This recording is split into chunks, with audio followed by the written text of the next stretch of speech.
Gospa, sem. A si ti Dominik od Energetske osvobodilne? Gospa, brez imen, prosim. Tukaj smo inkognito. Okej, Dominik. Nova sem v tem švercarskem biznisu, a veš. A dam te balone? Ja. Okej. Živijo. Moje ime je... Dobar, se ni važno. Dominik moj ime, pa Švarce piše.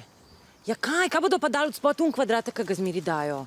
Mi smo Energetska osvobodilna liga in naš cilj je v teh težkih časih narediti Slovenijo zopet energetsko samozadostno, ne glede na sredstva, ki jih moramo uporabiti. Po domač plin švercamo. Ja kaj že pa res? Ja, zdaj, ko so nam Hrvati rekli, da ne bomo mogli tega plina več dobivati s Krka, mislim, to bomo mogli nekako zrihtati. Ka plin rabimo, a ne? Mislim, prejšnji teden sva bila z Janezom v Prikolici, pa cel dopoldne nisem mogla kave skuhati, ker nisem imela plina. Mislim, on je bil tako tečen, no. Dobro, no, res je, da je tudi prejšnji večer igral tarok s sosedom cel večer, pa da sta pila ta pocen travarco, verjetno ga je zaradi tega glava bolila. Ampak to je pa ena druga zgodba. No, skratka, pa smo se pa mi z Dominikom zmenili, ne, da mi na Hrvaškem lepo te balone s plinom napolnimo, pa jih pa čez mejo pripeljemo, ne. Ni velik, ampak neki pa je. Pa tudi zelo je razburljiv. Jaz nisem nič ilegalnega počela, odkar sva z Janezom na turistične bone, pa sem ga kupovala. No, mislim, nič po pravilih, ne, ampak je pa za dober namen, vse za Slovenijo. Seveda tole ni edini plan. Poleg plinske transverzale delamo tudi na razvoju alternativnih virov energije. Na inštitutu Jankota Stefana, to je ta neuradni brat od Jožefa ali neki, so razvili prvi slovenski generator, ki dela na fovšijo. Aha, evo, zdaj, en prahaja, vam bom pokazal. Tole je naš novi skrivni sodelavec. Žan, a ne, si Žan. Jaz tvoje mami poznam, veš? Skratka, on ima na glavi čelado, ki iz možganskih valov proizvaja elektriko.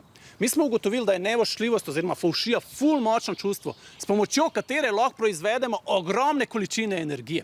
Zdaj, kar rabimo narediti, je naše sodelavce razporediti zraven velikih hiš ali pa kakšnih penthousov, dragih avtomobilov in oni potem proizvajajo avtohtono slovensko elektriko. Če nam uspe priti v strnjena naselja, kjer vsak sosed skozi gleda soseda, potem bomo imeli štroma celo za izvažati. Hej, imaš ti novo sem počala. Opa! Vidiš? Jaz sem si tole zrihtal prek študentskega servisa. Pa se ni slabo. Dejansko šele tretja najbolj čudna stvar, ki sem jo delal prek študenta. Zelo je v easy. Jaz sam pogledam enega, ki mu gre boljš kot meni in evo, tukaj ven pride elektrika. Danes, na primer, sem gledal enega tipa z redno službo, kako je malce in sem naredil 20 kWh. Kar kul. Mi ne bomo počivali, dokler ne bo Slovenija energetsko samozadostna in neodvisna.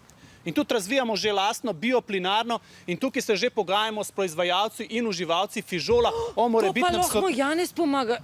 On ima tako katastrofa prebavo, no. Mislim, pa njega skozi neki napena, no. Mislim, to... Kaj, gremo na drugo lokacijo? Pejt, Žan, pejt, na drugo lokacijo se premikamo. Dobro, in pojmo jaz rečem, pa nisi ti več 20, razumeš, da si jedu ono čebulo, tako kukar da jabolka. A je še kaj tazga? Ja, sam subscriber se gor, pa skozi dobivaš nove fore. Tako se moram takoj subscribe, da nam pozabim. Ja, takoj se moraš. Takoj zdaj se moraš subscribati.